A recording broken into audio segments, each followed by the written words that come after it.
Bismillahir Rahim, Alhamdulillah, wassalatu wassalam ala Rasulillah wa ba'd. Alhamdulillah, the month of Ramadan is known for many great things, and one of the characteristics of this blessed month is that it's known as the month of Rahmah, the month of mercy. And as we all know, the quality of Rahmah is one of the dominant characteristics of Allah subhanahu wa ta'ala.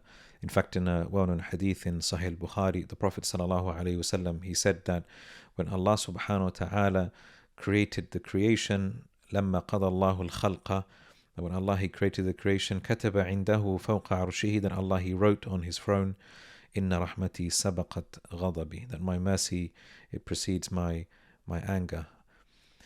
We know that every chapter of every chapter of the Quran begins with the Basmala, Bismillahir Rahmanir Rahim, apart from the 9th chapter of the Quran, indicating that this is a dominant quality of Allah subhanahu wa ta'ala, and it's a quality that we should yearn for. We should yearn for Allah subhanahu wa ta'ala's rahmah.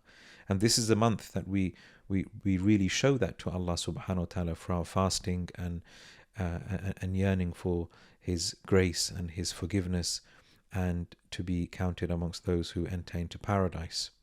This is a month where we witness the rahmah of Allah, the rahmah of Allah subhanahu wa ta'ala for the believers, the rahmah of the believers towards other believers as well.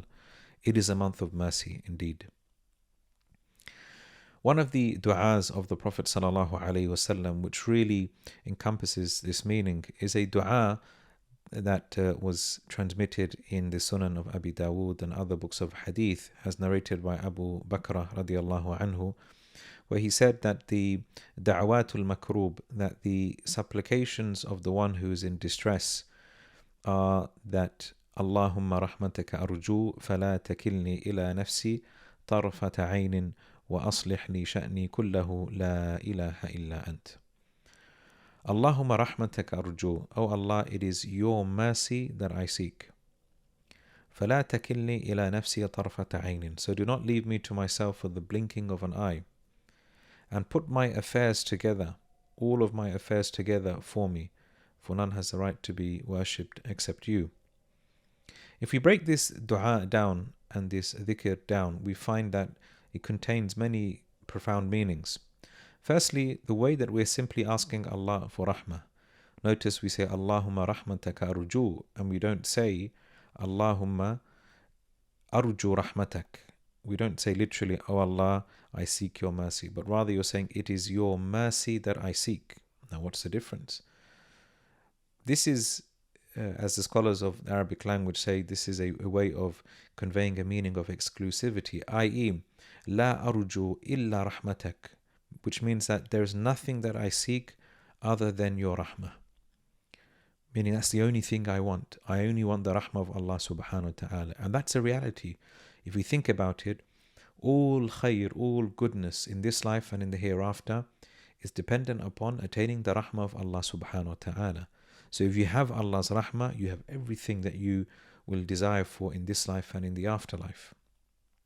So Allahumma rahmataka arju fala takilni ila nafsi, and so therefore do not leave me to myself for the blinking of an eye. Do not abandon me to myself. So the idea of being abandoned to your own self indicates that we are our own enemies. As the scholars have mentioned, that the nafs itself, a person's ego, is its worst enemy.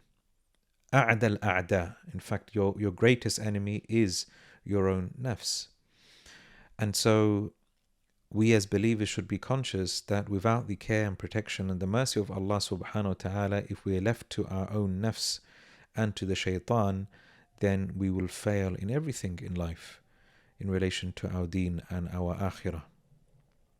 So we have to be conscious that we are not left to our own nafs in order to achieve success in life. وَمَا تَوْفِيقِي إِلَّا بِاللَّهِ, that my success only comes through Allah subhanahu wa ta'ala, as Allah teaches us in the Qur'an. So do not leave me to myself even for the blinking of an eye. And this shows you again the immense reliance upon Allah subhanahu wa ta'ala's mercy, how it ought to be for us. How we should be people who are immensely reliant and dependent upon attaining Allah's rahmah. We need to develop that sense of urgency that we are desperately need of Allah subhanahu wa ta'ala's mercy. This also teaches us that we as believers should be people who yearn for Allah's mercy. We need to develop that quality within us to be of those who yearn for His mercy. Otherwise, we won't go out in search for it. And as I mentioned, all khair, all goodness in this life and in the hereafter, is dependent upon attaining Allah subhanahu wa ta'ala's mercy. فلا تكلني إلى نفسي طرفة عين وأصلح لي شأني كله. And put all of my affairs together for me, meaning take care of my affairs. Don't allow me to take care of myself. I want you, O Allah, to take care of all of my affairs. La ilaha illa ant. And so none has the right to be worshipped except you, which really explains why we seek Allah's mercy, why we don't want to be left to our own devices. Rather, we want Allah subhanahu wa ta'ala to take care of us. And if Allah subhanahu wa ta'ala takes care of us and He showers His mercy upon us, then our distresses in this life and in the hereafter will disappear. May Allah subhanahu wa ta'ala make us of those who earn Allah's rahmah in the month of Ramadan, and that He makes us amongst those who receive His rahmah in the life to come. Wa jazakumullahu khairan wa sallallahu ala Sayyidina Muhammad wa ala alihi wa sahbihi ajma'in. Wassalamu alaikum wa rahmatullahi wa barakatuh.